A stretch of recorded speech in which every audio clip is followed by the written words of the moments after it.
Pay attention to this footage. It shows what happened before Samantha Koenig was kidnapped. February 1st, 2012. 18-year-old Samantha Koenig is busy closing up the coffee stand where she works in Anchorage, Alaska. She constantly checks her phone, expecting a text message from her boyfriend. The temperature outside is well below zero, and no one has been seen in the area for a while. It's 8:15 p.m. On one of the security cameras, a dark figure emerges from across the parking lot, walking towards the drive-through window. Samantha is then seen talking to someone before she goes off to make a coffee.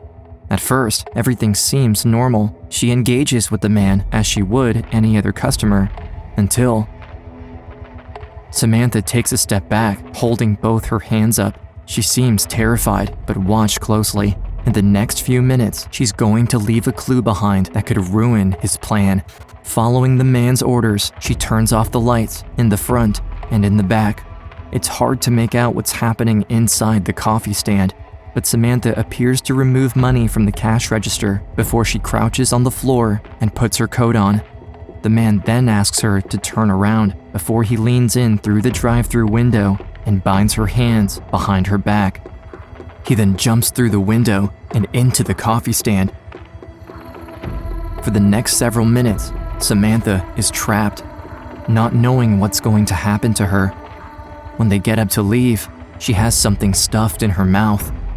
At 8:25 p.m., Samantha walks out of the coffee stand with the man close at her side. They cross the parking lot and turn right on Fairbanks Street before disappearing out of the frame. 18-year-old Samantha Koenig has been kidnapped and no one knows she's been taken. But look closer. Inside the coffee stand, there's a light flashing. Samantha has left her phone behind, which will come as a shock to police because her boyfriend will get a text from her 3 hours after she disappears. The year is 2012. In the city of Anchorage, Alaska, 18-year-old Samantha Koenig is living a happy life with her father, James, who loves her more than anything in the world. James has had full custody of Samantha since she was 2 years old and does all he can to keep her safe.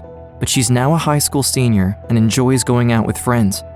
James has allowed her boyfriend, Dwayne, to come live with them at his house, knowing it would make her happy. Samantha and her dad were very close.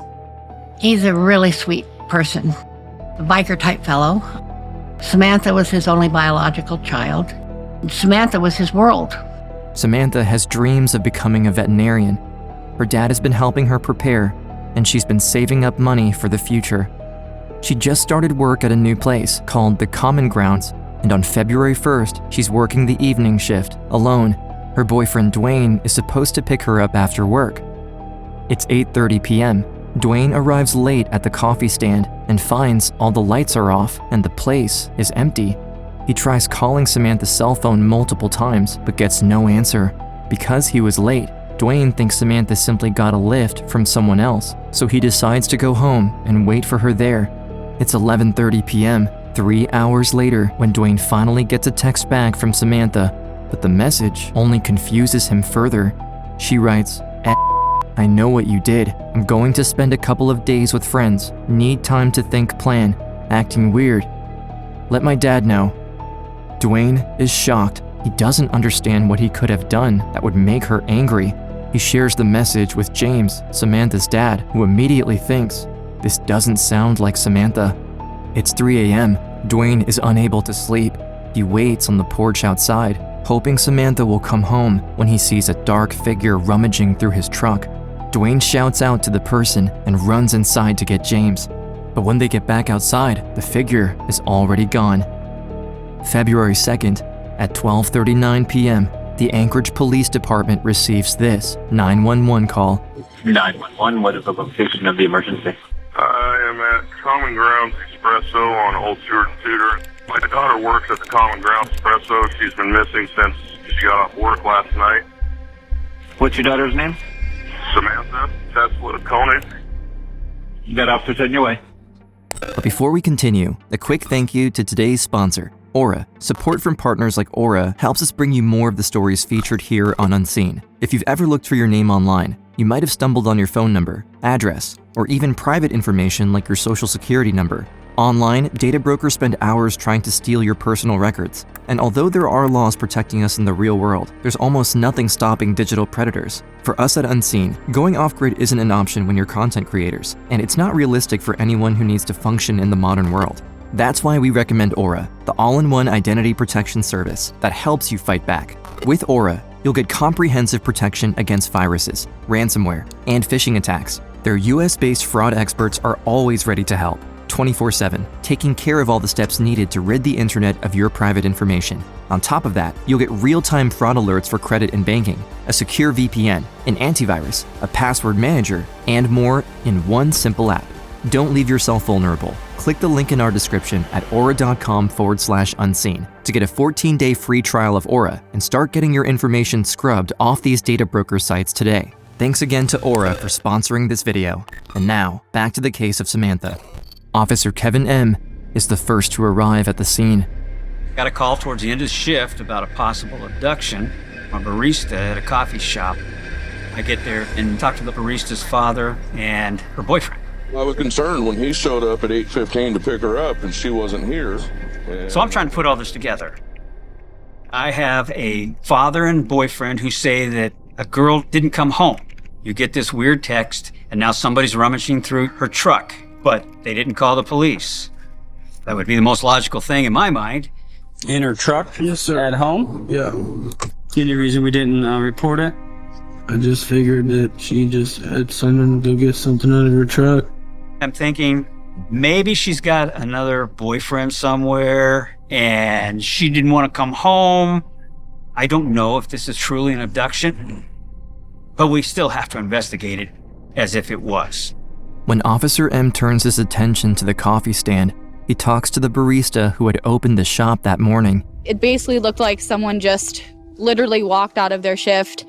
I started kind of noticing a little bit more things. I looked in my register, looked for the money that goes in my register, it was gone. Then I looked in our deposit bags, they were all gone. Several officers were at the scene. We searched the coffee stand, collecting evidence. I worked and worked and worked, trying to find evidence of any kind inside that coffee hut. Not only did I not find anything, there was no sign of struggle. But everything changes when they get their hands on the security footage. Detectives cue the tapes to 8 p.m., around the time Samantha was supposed to get off work. Right away, they can see she's alone, cleaning and wiping things down. At 8:15 p.m., a man approaches on foot and walks up to the drive-through window. Samantha goes to greet the man and starts making a coffee. Several times, she is seen engaging with him. At one point, she turns towards the window and she reacts. Samantha recoils and puts her hands up. Detectives are convinced the man is pointing a gun at her. She then walks across the coffee stand and turns the lights off. The officers watching the footage then see her go to the cash register and remove the money. She puts her coat on and drops to the floor so he can bind her hands together. Detectives have no idea what the man looks like as he's completely out of the frame until Samantha moves away from the window. And he jumps through the window. In like almost one leap, he just comes into the window. At that point, it almost seems like things calm down. He's in there a long time before they leave. The man stuffs napkins in Samantha's mouth and leads her out of the coffee stand. Officers then see them both walking away in the parking lot. They then rewatch the footage over and over, and there's a few elements that raise red flags. Right next to the light switch, there's an alarm. If she was in danger, why didn't she hit the alarm? She had a perfect chance to press the alarm button, she didn't do that. When we looked at that video for a longer time, we noticed that there was like a light showing up on the counter. The light would come on and then it would disappear. This is Samantha's phone, ringing every time Dwayne called her the night she was kidnapped. The problem is, Dwayne received this text message at 11:30 p.m. from Samantha's phone. Investigators fast forward the footage until they see movement. at 11:26 p.m. The person came to the coffee stand. That person was wearing a headlight. The man came back specifically to get Samantha's phone and left. That also coincided with the fact that the first texts from Samantha's phone came at 11:30 p.m. The suspect then sent a misleading text message to Samantha's boyfriend to delay someone calling the police as much as he could. This new development is terrifying. Where was Samantha while the man came back? Was she tied up in his car, held captive somewhere? Or worse? We told the media we have a video, and it's apparent from the video that it's kidnapping. Two of us left and one with us. While the police investigation shifts into high gear, Samantha's father, James, is leading efforts to find his daughter. Before you check out, head out. Samantha was last wearing a pair of furry black boots. It was just so obvious how much her father cared about Samantha and what a close relationship they had.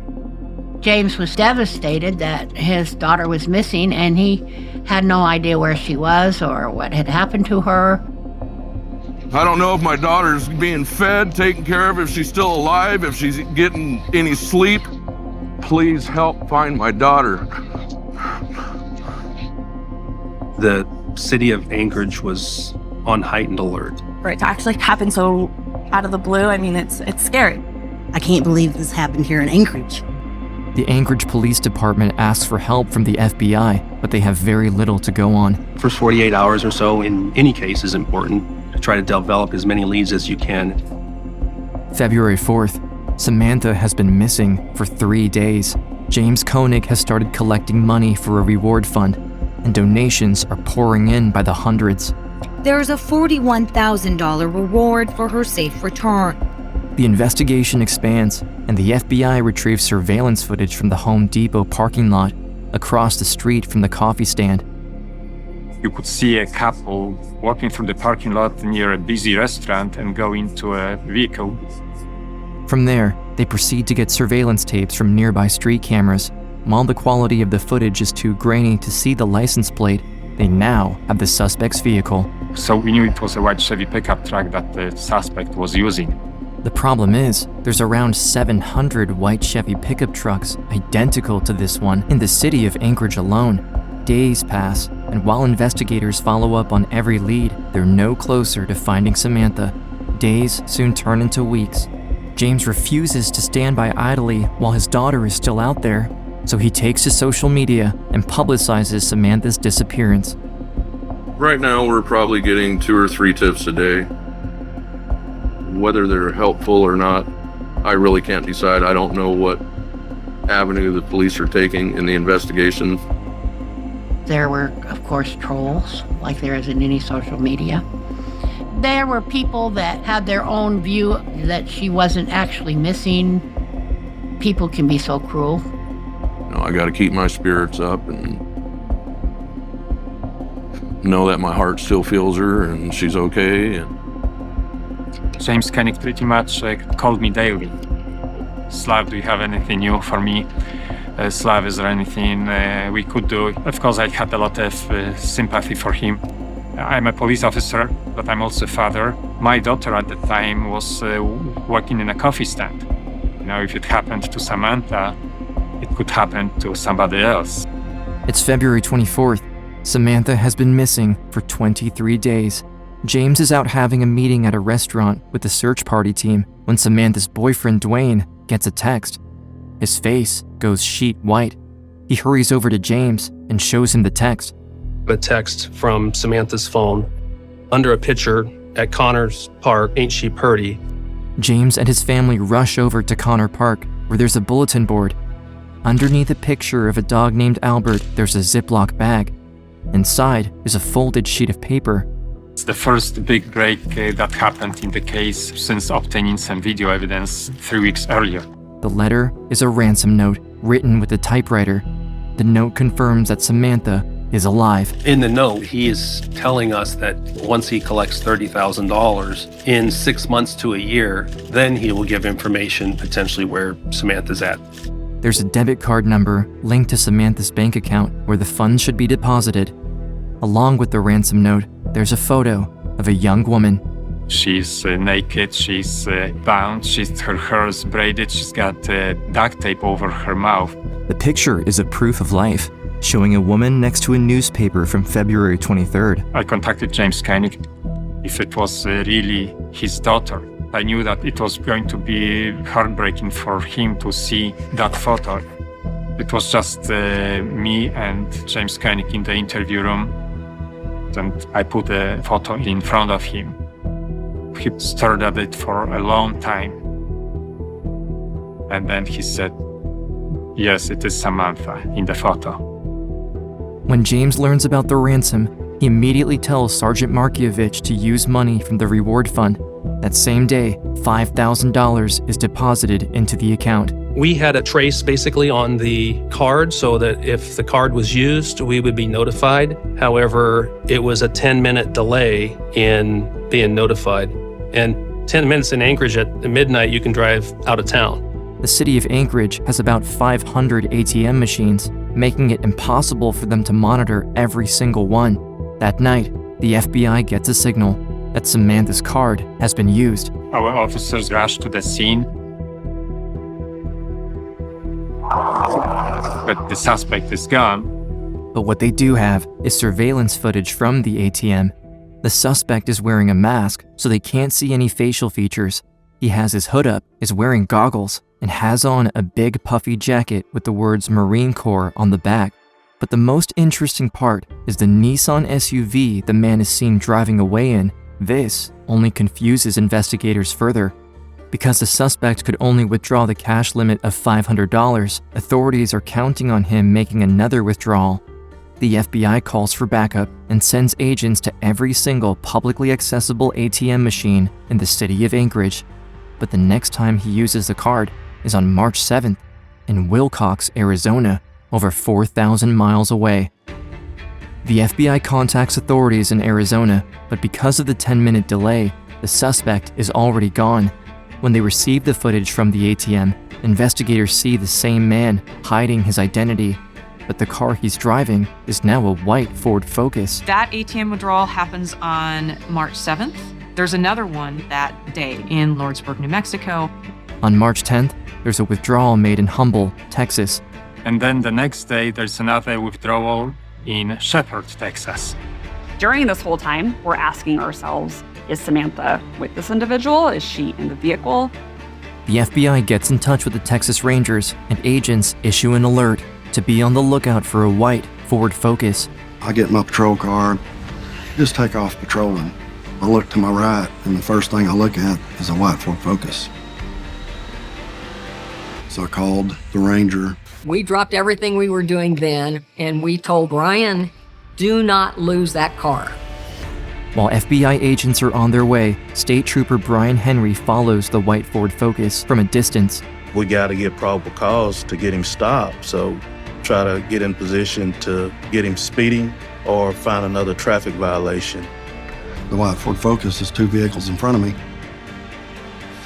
It accelerated rapidly. So I said, well, hang on a minute, he might be speeding.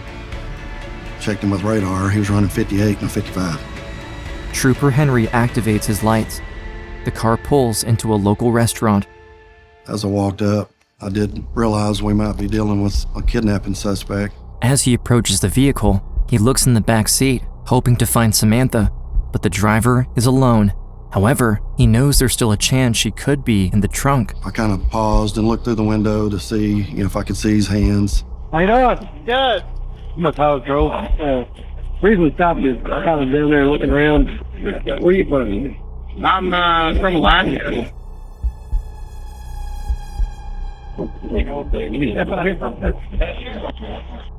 From the driver's license, he learns his name is Israel Keys.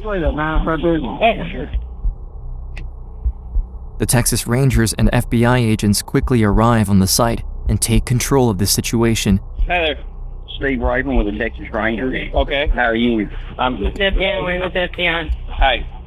Can we visit with you for a few minutes? Hey, yeah. I mean, I don't know what's going on. They didn't even tell me why I was pulled over.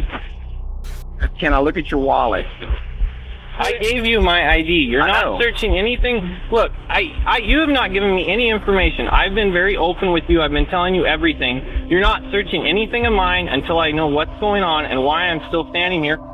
The agents are running out of options. If Samantha is in the trunk of the car, they need to get it open fast. I don't need a search warrant to search the vehicle under the vehicle exception rule in Texas state law.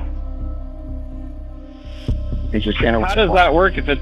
I'm not listen, I'm not going to debate with you. Okay. I'm taking whatever action I need to take.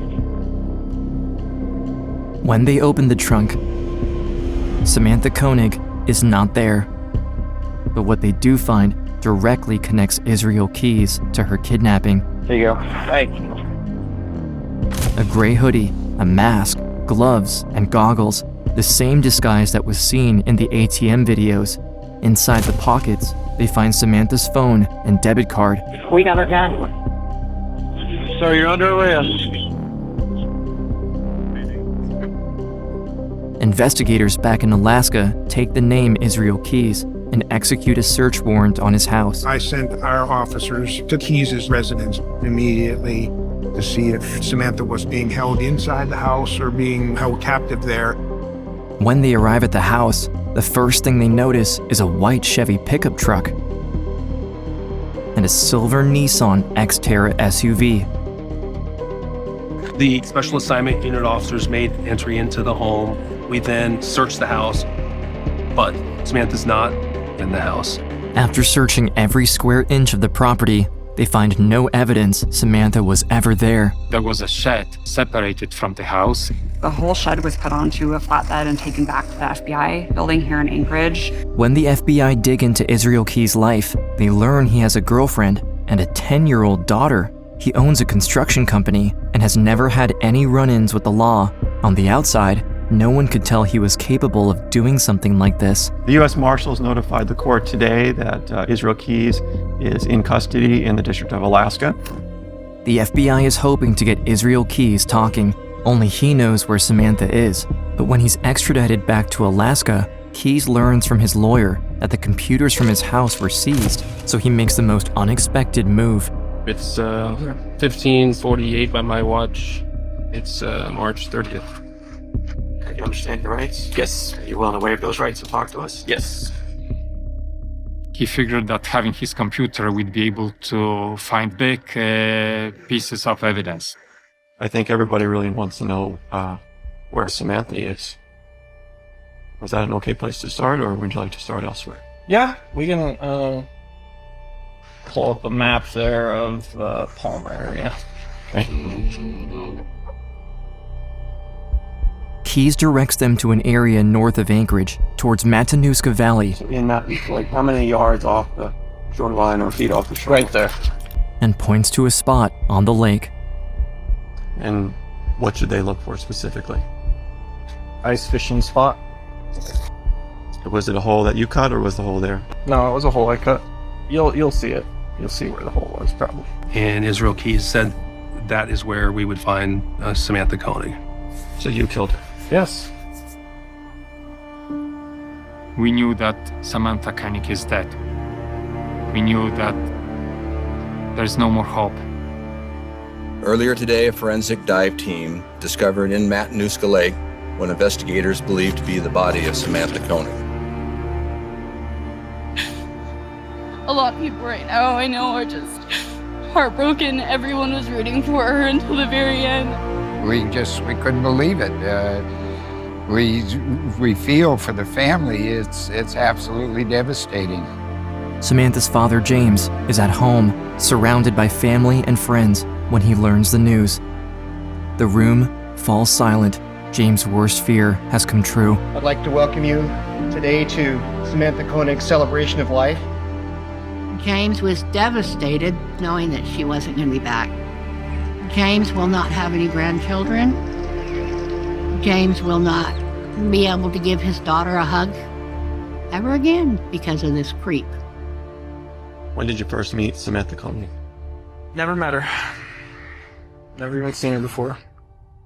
So why did you go to the Common Grounds coffee shop on that night at that time?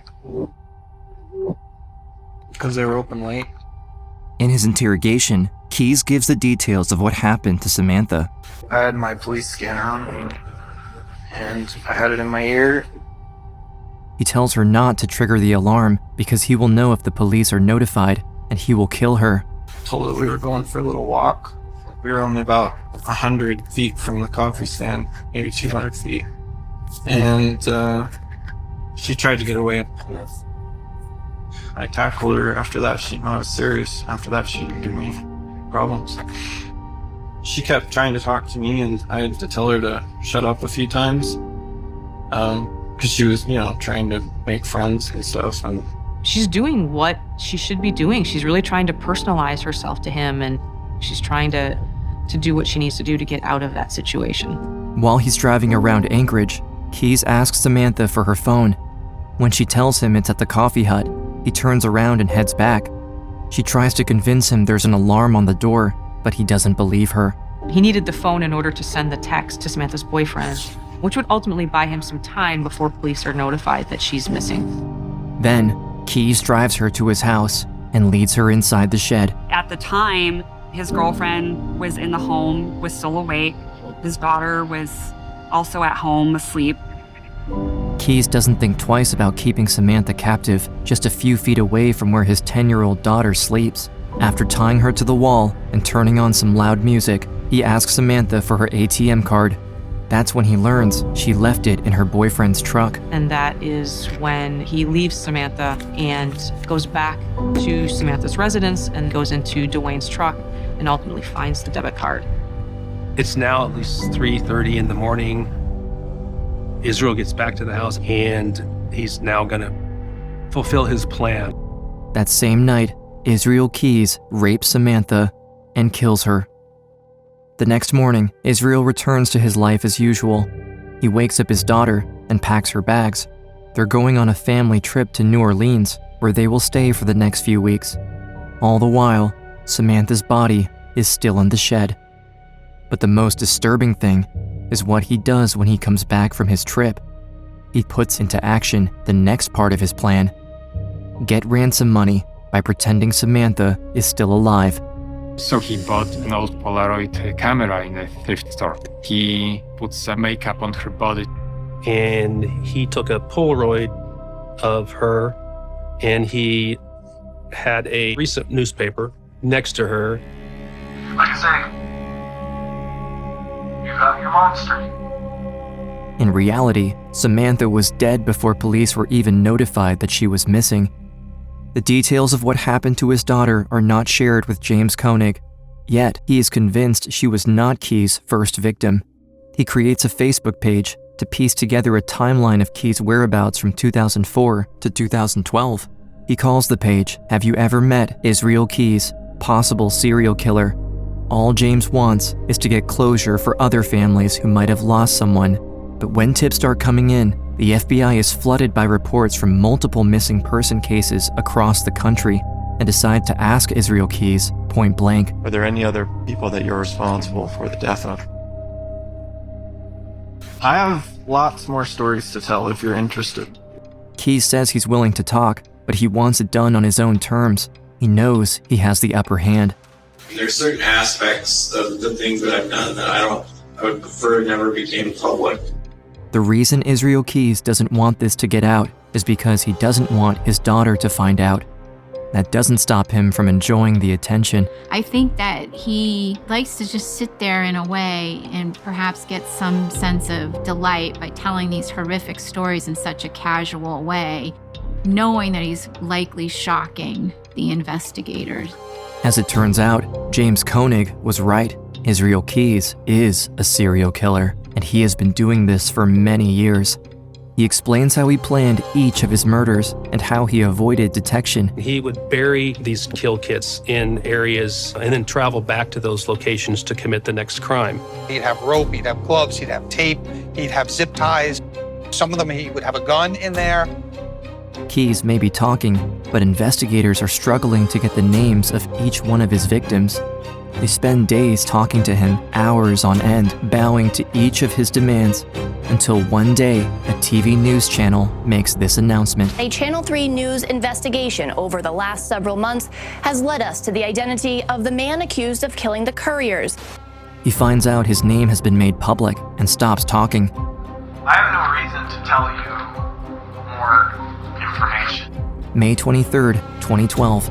Israel Keys is scheduled to appear in court for a hearing. There's reporters from every news channel, but no video cameras are allowed inside the courtroom. James Koenig and his family are there. I was expecting it to be super quick, literally 1 or 2 word answers of, do you say you're innocent or guilty? And it turned into something else.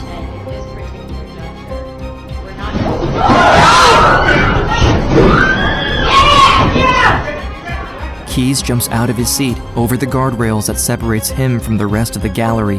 One marshal grabs him at the last minute and throws him to the ground, while another shoots him with a taser gun.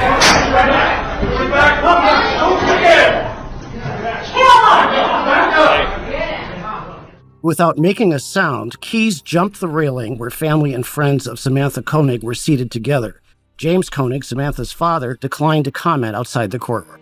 The next day, I interviewed Israel. What's changed since yesterday? More tips. November 29th. Investigators only have 2 names, but Keys refuses to cooperate further. After 40 hours of questioning over the course of 8 months, Israel Keys shuts down.